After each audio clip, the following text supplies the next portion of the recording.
Več let so se pripravljali tudi na temeljito obnovo leta 1737 zgrajene cerkve svetega Jožefa v Gorencih, soseski, ki je danes del Semiča. In letos smo se odločili, da na novo prekrijemo streho zvonika z bakreno pločevino, hkrati pa, da temeljito obnovimo fasado z vsemi drobnimi detajli, kot so razni portali, kamnite obrobe oken in tako naprej.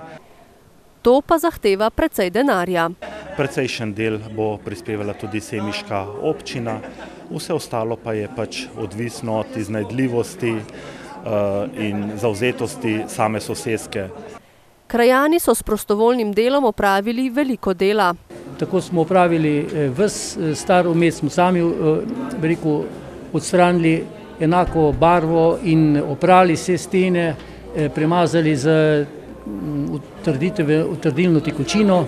Ker pa predračunska vrednost obnove cerkve znaša več kot 50 tisoč evrov in ker je edini vir dohodka soseske licitacija Krač in klobas na Antonovo, so pozvali vse krajane, pa tudi lastnike okoliških zidanic, da prispevajo po svojih močeh.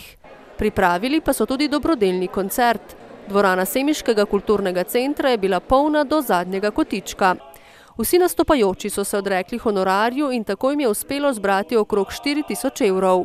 Kljub temu še nimajo dovolj denarja za prenovo zunanjosti cerkve, ki naj bi bila končana oktobra letos, a so prepričani, da jim bo uspelo. Dokaz, da so ljudje pripravljeni pomagati, je bil prav odziv na dobrodelni koncert, tako nastopajočih kot obiskovalcev.